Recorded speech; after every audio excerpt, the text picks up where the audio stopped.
Good morning, welcome back to the vlog. I thought I would film this day. I think it's just gonna be today because I'm finally casting on a new project and I thought it would be fun to take you along with me. So first up, maybe let's talk about what I'm wearing, which is my newly finished Mile blouse by Myers Verdon, and I have a project vlog on this channel on this, so I will link it somewhere so that you can go watch that if you're curious about it, but I'm really happy with it. And so it's the second object or even sweater that I finished over the past 2 weeks, and I haven't cast on any projects, so obviously I couldn't resist anymore and I had to cast on. So this is going to be a little bit tricky to show because I'm in the middle of the German chartreuse, but I've cast on the Olga sweater by Petite Knit, which I'm knitting in Peer Gynt by Sandnes Garn in the colorway Night Sky for the navy blue and Almond Tweed for the neutral, which is basically what Petite Knit used in her Olga sweater, so I'm just copying her. But I'm really loving how it's looking already. Yeah, it's looking good. So I'm, as you can see, really love how the stripes are looking. So to shape the back panel, you're doing German chartreuse shaping, and the stripes are 4 rows each, so it's actually fairly easy to just switch up the yarn, I suppose. You do have a little bit of ends to weave in at the start because you've got the cast on strand for both color, and then you've also got, when you first cast on, you have to cut the yarn and slip a few stitches on the other needle so that you can start the German chartreuse like offset to the cast on edge, if that makes sense. I don't know if that makes sense.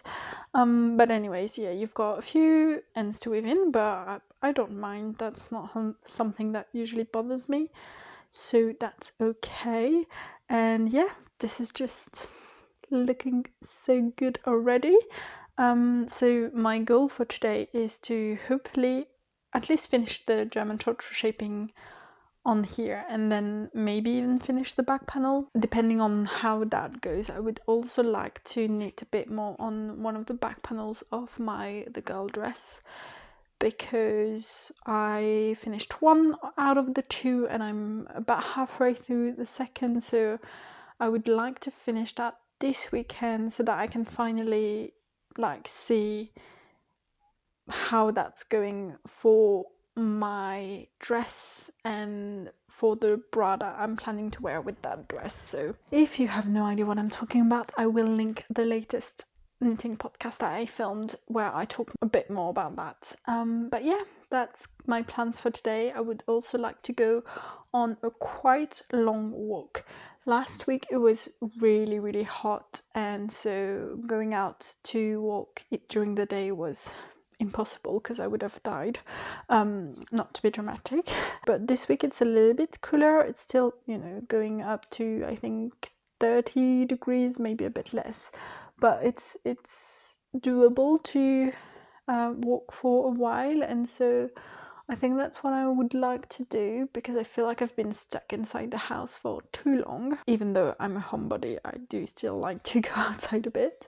So yeah, I did debate on casting this on or a more appropriate summer top, but I've only got one pair of 3mm needles and they're used for the girl dress, and because that has a deadline, I didn't want to cast on anything with that needle size, so I'm debating buying another set of 3mm needles to be able to cast on a summer project, because this is a DK weight wool yarn, so it's gonna be quite hot and warm, so I don't really, it's not really a summer project. Kind of is because of the stripes, which I love, but yeah, I don't know yet, but I'm really kind of craving casting on the summer top, so we'll see. I think that's it, and I'll see you a little bit later.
Okay, so I'm done with the German short shaping, which is really exciting. It's curling up a lot, but you can see how it's looking. I think it's looking stunning, and I really like the shaping of this, so that's nice. Looks a bit small, but also it's on a really small cable, so it can't really stretch.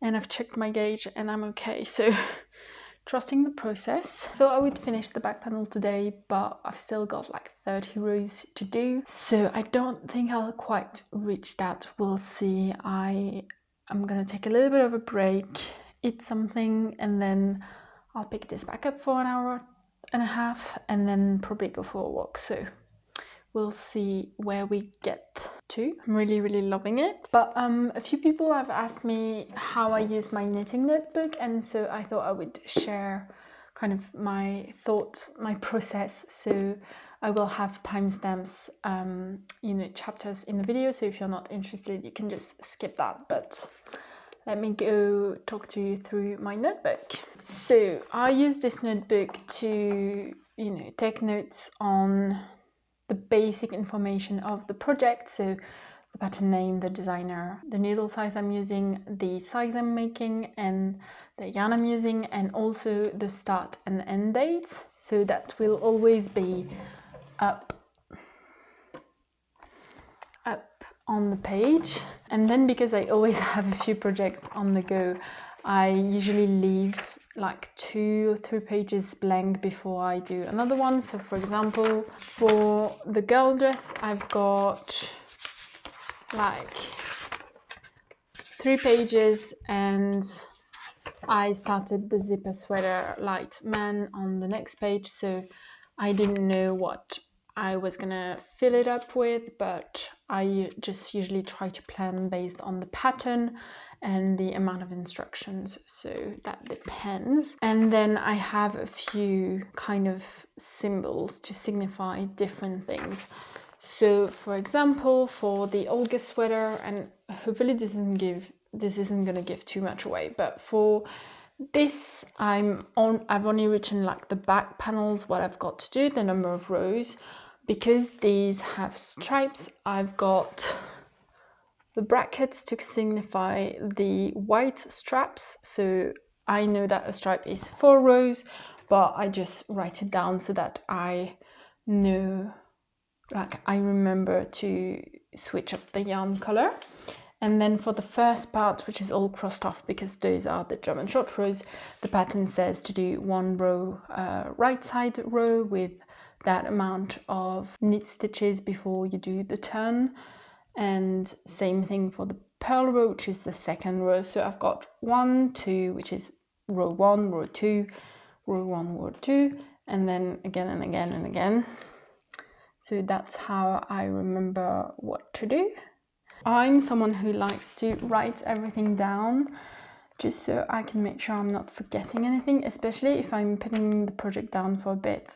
When I come back to it, I don't have to think about anything. I just grab my notebook, check where I was at, and just keep going. Whereas I feel like if I didn't have that, I would just have to, look at the pattern, figure out, or look at the knitting, figure out where I was at. It would just take me a little bit longer, and I'm not about that.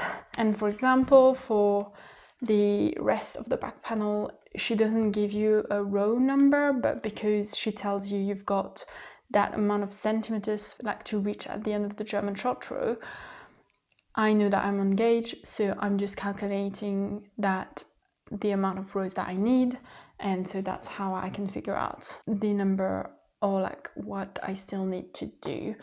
I will, after a bit, I will check with a measuring tape on my project where I'm at to make sure I'm still, like I've still got to follow this. And I mean, sometimes it's really not pretty to look at. I've said I use brackets for the stripes, but for example, I also use brackets to signify the motifs here, the lace motif on this. So it's going to be crossed off, so it might be hard to read. But for the sleeve here, for example, you can see I've got the brackets surrounding from 7 to 11, and that was the number of rows I had to do for this lace motif. And so it just meant I knew that from the row 1 to 6 I could just kind of knit mindlessly, but from 7 till 11 I had to kind of focus to make sure I didn't mess up the lace motif. I also sometimes use, and yeah, you can see here for the girl dress, which has some increases, I also use or like underline the increase row so that I again remember what to do. Sometimes when I have to do more than one increase in that row, so for example for the front panel of the girl dress I had to do one row with 4 increases instead of just 2, so on those rows I underline it twice so that I remember it's different from the other increase rows. And if it's the sleeve, I underline it to tell me when to do the decrease row, so I know that the underline is like either increase or decrease depending on where I'm at in the pattern. And then when I'm doing a color work like the porcelain sweater, but I cannot find, that is rough, like sometimes it looks absolutely rank and sometimes it looks really neat. Like for example here my writing looks pretty neat, I like that, but or like look at the agate cardigan, that looks quite neat. Yeah, if I got color work then I might use the brackets to signify where I have to do like color work motif, for example. So it really depends on the pattern and like how to do it. Also I used the kind of slash I didn't mention to signify a change in the patterns. For example, in this Olga sweater at the beginning you can see I've got some slash is like here, and that was to say okay it's 1 2 and then slash 1 2 again, so it's like a repeat of row 1 row 2. And then if for example it said, or even here you can see I've got a double slash, and that means okay now we're starting a different part of the back panel, so now I'm just knitting the stripes back and forth without any German short row shaping. But sometimes it might mean the increase row or like the frequency of increases changes, so I just do a double slash and then maybe it's again row 1 row 2, but I know that that was different from before. I don't know if that makes sense because that's kind of what's in my brain, but some people were curious to see it, so I thought I would share it with you. This is really the notebook that I take with me absolutely everywhere, but it's not meant to be pretty and to reference back to. I've got another notebook for that, so I'll show you that quickly. So this is the pretty notebook now. I haven't actually picked it back up again in a while, but I really want to get back to it. But this takes me obviously way longer to fill up. So this is a like knitting journal where I write down a double page on any project. So I've got the project name, the project sample picture, and then I've got my finished object as a picture, and then I just write down what I've used as yarn, what I think about the yarn, and what I think about the overall project. And I try to make it look quite pretty. For this one I also had some of the yarn left, so I put down some of that in, and that is everything I've done. So I've got a lot of projects to fill this up with, but this double page takes me like 1 to 2 hours to do, so I should get back to it. I really like the finished look of each page. I think it looks really cute, so let me know if you'd be curious about doing that together. I think I did these two in a video a while back, that at least a year ago, if not more, so maybe if I do it for the vlog it will keep me motivated to do it. But yeah, as I said, I've got like maybe 20 projects to add to this before I'm even up to date to my current whips, so that will take me a lot of time. But I've got like, I've kept the yarn bands, I've kept some of the yarn like strands in my stash, but to be able to have the pictures of one, the same sample, and then the finished object like my own finished object, like this one and this one here. I printed them on a website, and the website delivers it to me. And so I've got some of those still somewhere. I think somewhere in this closet. But obviously I did that when I first started this knitting journal, so that was a while back, and so I don't have the projects from the last year available to do. So I will see when I get back to it, but I think that's a really cute idea that I would like to get back to. Like, imagine in like maybe, I don't know, 2 generations, one of my grandkids or something, or someone picking this back up and having the project next to it and being like, oh, that's why she did this project, and that's why she used that yarn, and that's what she liked about the yarn or the finished object, or what she didn't like. So I think that would be kind of special, so I should get back to this. But anyways, I'm gonna go downstairs and have a drink and rest for a bit before I pick back up my Olga sweater.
Good evening. I thought we could chat whilst I'm knitting a bit more on my Olga sweater.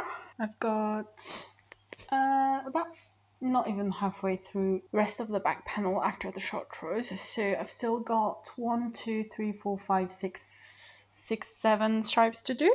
We'll see how many I can do tonight. If I can do at least 4, that would be great. It's about 8 o'clock, so, or actually it's about 9 o'clock, so I've got 1 hour and a half to knit, so we'll see how much I can get done.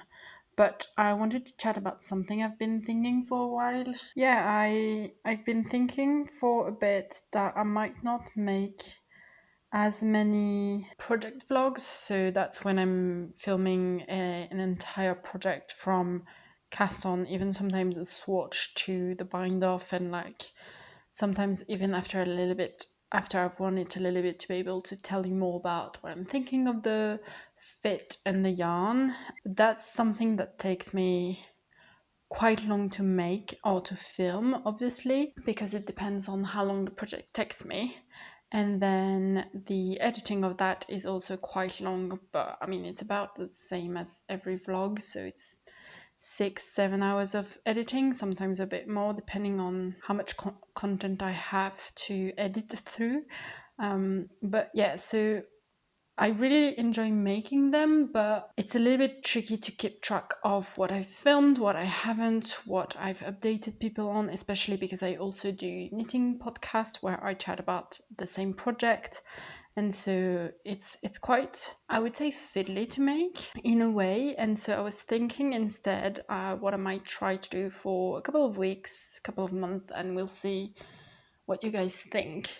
But do let me know your thoughts even now. But I was thinking I might just do more regular vlogs of like a daily vlog, like a day in my life, or a weekend in my life, or a weekly vlog. And in that way, I can show you progress on different projects. So, for example, for the Olga sweater, I'm not gonna make a project vlog for it, but me doing this vlog is showing you, you know, the process of casting it on and working on it for a day. And then maybe in 2 weeks' time, I can show you where I'm at and have another vlog of knitting on that project. I think it's a little bit more kind of disconstructed. I don't know if that's a word for you guys to watch. So I'm not entirely sure it's the right way to go. And I think I'll still make project vlogs for certain types of project, but maybe just not as often. So for example, right now I've got the girl dress vlog going on. I've also got a vlog happening for the Dagmar sweater. So those are kind of like big projects. They're knitted over a long period of time. There's sometimes I take a long break from knitting on them. So for the Dagmar sweater, I've not knitted on it for about 2 months before I picked it back up again. And this summer I might not knit on it that often. But I think for certain types of projects, it does make sense to do a project vlog. So yeah, let me know your thoughts. That's what I've been thinking. That's what I think I'm gonna try to do.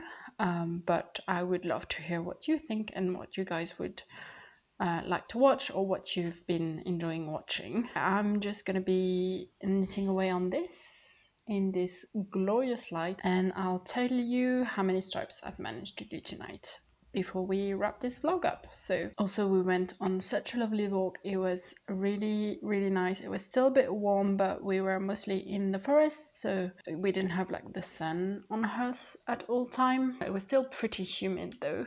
And then we got to the waterfall, like a small waterfall, and it was quite a little bit more cool there, so that was really nice. So yeah, I really enjoyed this walk, and it's a good break from that many hours of knitting in a day, which, don't get me wrong, if I could, I would absolutely knit away on this all weekend with no breaks. But you know, the girl's gotta do what she gotta do. She gotta take breaks. It's important, so don't forget to take breaks too.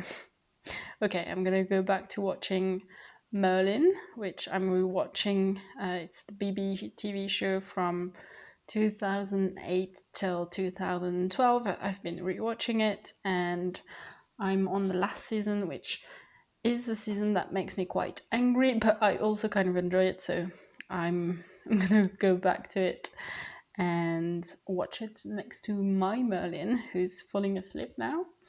And I'll talk to you a bit later.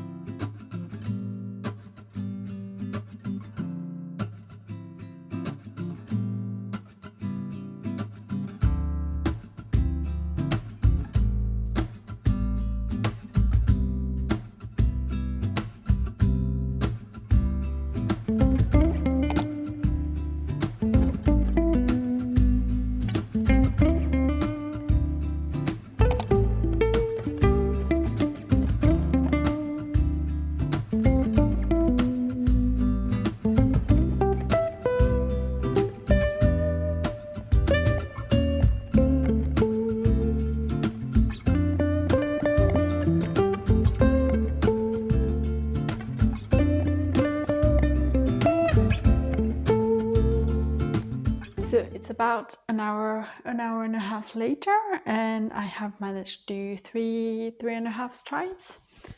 So it's looking really good. I'm gonna stop here for tonight. I want to check the length. I am supposed to be on row gauge, but I'm just looking at it. It feels a bit long right now, so I want to check. But my measuring tape is upstairs, so I'll do that later, and I'll pick this back up tomorrow, I think. But I'm really happy with the progress I've made today. Obviously, this is just one day's work, which is kind of insane. I don't think I mentioned, but I'm knitting the size small, and I'm using a 4mm needle, which is US 6, which I think is what the pattern recommends. So that's what I'm doing, and yeah, I'm really happy with it. I am still on the first skeins, but they're kind of dwindling down, as you can see. Before I leave you, I thought I would mention, because I forgot to do so, but actually two things.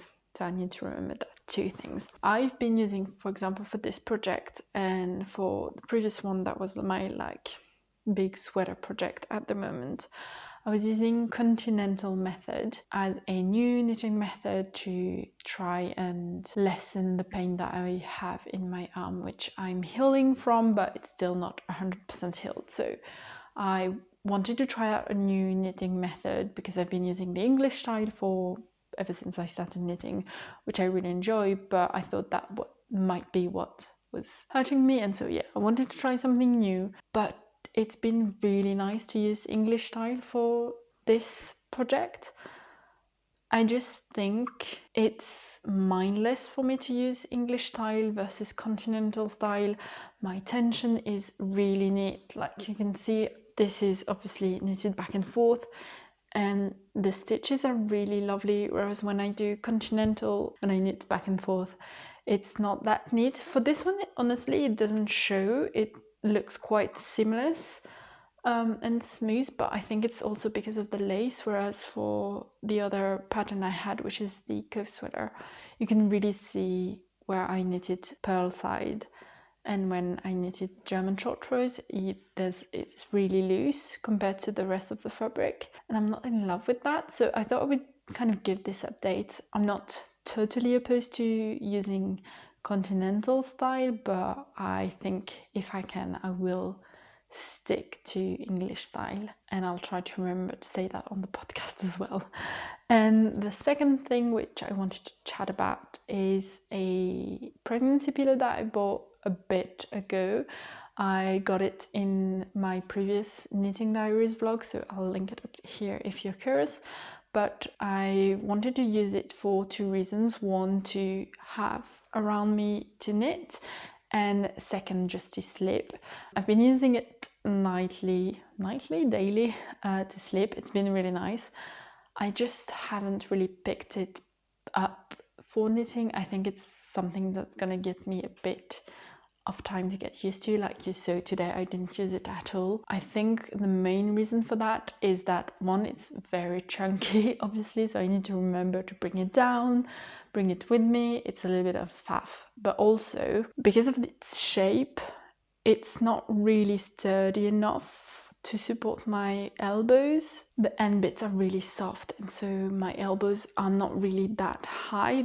They kind of are brought down anyways, and so it doesn't really help with the knitting. So I'm gonna try to use it tomorrow, like kind of push myself to use it to see if I can find a position that's comfortable but that also helps. But so far I've just not been able to find one, so I think if it doesn't work out, I might buy another type of pillow that will be harder, so that it supports my arm a bit more. But to be honest, I might not do it because, as I said, it's a bit of a faff, and so I'm not that motivated to use it. So if I buy it but don't use it, it's a bit useless, isn't it? So we'll see. But yeah, you guys have been asking me my thoughts on it, so these are my thoughts, but I haven't really been using it, so I don't know how good of a thought they are. Anyways, so that's it for the Olga. I think the next